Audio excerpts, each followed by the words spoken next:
بسم اللہ الرحمن الرحیم۔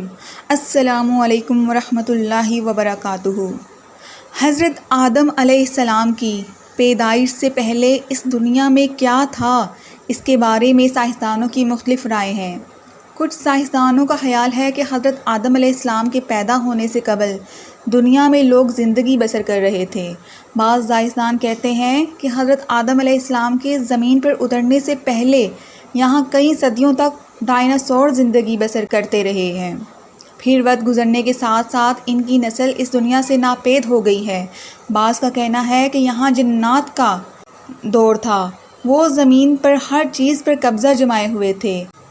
ہمارے ذہن میں سوال یہ آتا ہے کہ اللہ تعالیٰ نے سب سے پہلے اس دنیا میں کس کو پیدا کیا تھا؟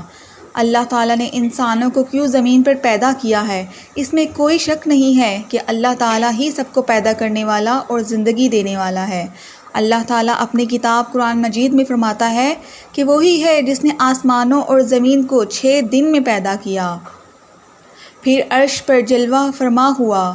وہ خوب جانتا ہے اس چیز کو جو زمین میں جائے اور جو اس سے نکلے، اور جو آسمان سے نیچے آئے اور جو کچھ اس میں چڑھ کر جائے، اور جہاں کہیں تم ہو وہ تمہارے ساتھ ہے، اور اللہ تعالیٰ تمہارے اعمال کو دیکھ رہا ہے۔ اللہ تعالیٰ قرآن پاک کی سورۃ ہود کی آیت نمبر 7 میں فرماتا ہے کہ اور اللہ ہی وہ ذات ہے جس نے 6 دن میں آسمانوں اور زمین کو پیدا فرمایا اور اس کا عرش پانی پر تھا۔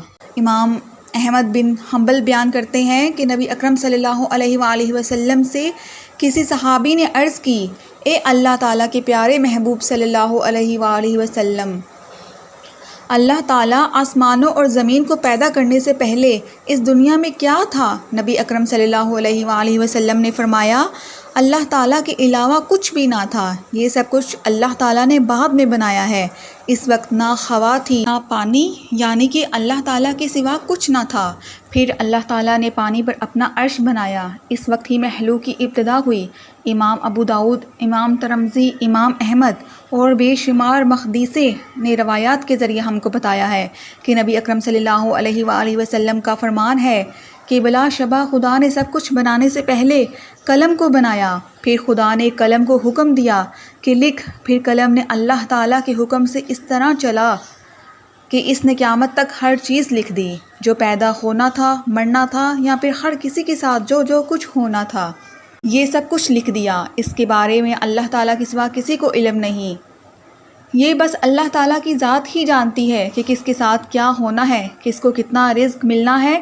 اس طرح سب کچھ اللہ تعالیٰ کے حکم کے مطابق قلم نے لوح محفوظ پر سب کچھ لکھ دیا۔ بخاری شریف میں ہے کہ ایک بار یمن کے کچھ لوگ نبی کریم صلی اللہ علیہ وآلہ وسلم کے پاس آئے۔ انہوں نے کہا کہ اے اللہ تعالیٰ کے سچے اور آخری نبی، ہم سب لوگ آپ صلی اللہ علیہ وآلہ وسلم کے پاس دین اسلام کو سمجھنے کے لیے آئے ہیں۔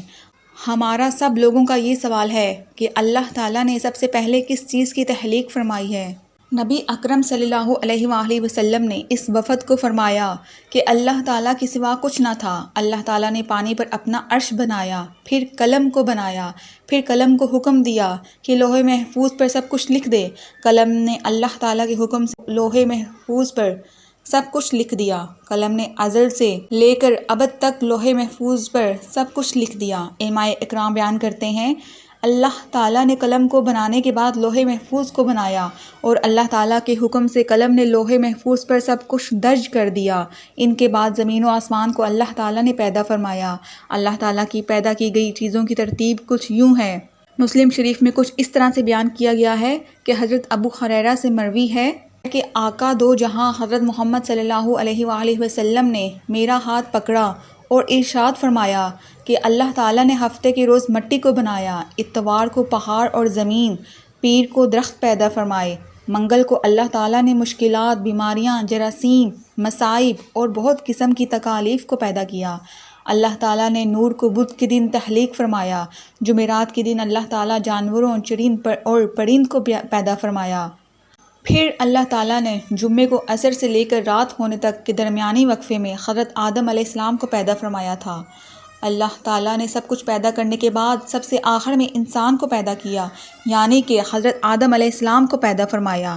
حضرت آدم علیہ السلام انسانی مخلوق میں سے سب کے باپ ہیں۔ اللہ تعالیٰ نے انسانوں سے پہلے جنوں اور فرشتوں کو پیدا فرما دیا تھا۔ ان کی ترتیب کچھ یوں ہے کہ اللہ تعالیٰ نے سب سے پہلے فرشتوں کو، پھر جنوں کو، پھر انسانوں کو پیدا فرمایا۔ اللہ تعالیٰ نے فرشتوں کو آسمانی مخلوق ہی بنایا ہے۔ قرآن پاک کی سورۃ شورى کے آیت نمبر 5 میں اللہ تعالیٰ کا ارشاد ہے، قریب ہے کہ آسمان اپنے اوپر سے پھٹ پڑے اور تمام فرشتے اپنے رب کی تسبیح اور تمجید بیان کر رہے ہیں اور زمین والوں کے لیے استغفار کر رہے ہیں۔ خبردار اللہ تعالیٰ معاف کرنے والا اور رحم کرنے والا ہے۔ حدیث مسلم شریف میں بیان کیا گیا ہے کہ حضرت عائشہ رضی اللہ تعالیٰ عنہا سے مروی ہے کہ حضرت محمد صلی اللہ علیہ وآلہ وسلم نے ارشاد فرمایا کہ اللہ تبارک و تعالیٰ نے فرشتوں کو نور، جنوں کو آگ اور حضرت آدم علیہ السلام کو مٹی سے پیدا کیا ہے۔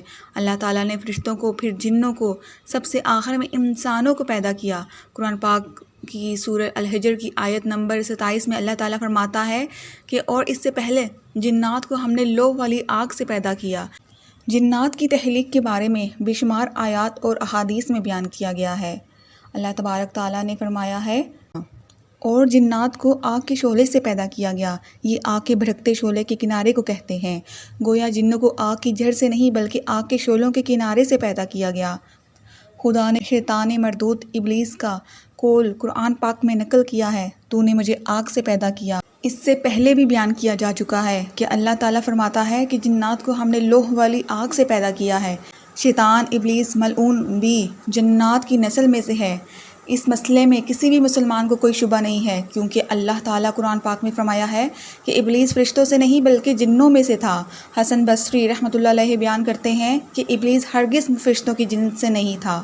حضرت عبداللہ بن عباس رضی اللہ تعالیٰ عنہم اور حضرت عبداللہ رضی اللہ عنہ سے مروی ہے کہ جنات انسانوں سے پہلے زمین پر رہائش پذیر تھے۔ جب ان میں فتنہ اور فساد بڑھنے لگا تو اللہ تعالیٰ نے فرشتوں کو حکم دیا کہ زمین پر جا کر جنوں سے جنگ کرو۔ اللہ تعالیٰ کے حکم پر فرشتے زمین پر اترے، پھر جنوں اور فرشتوں کے درمیان خوب جنگ ہوئی۔ اس جنگ میں جنوں کو شکست ہوئی، وہ میدان چھوڑنے پر مجبور ہو گئے۔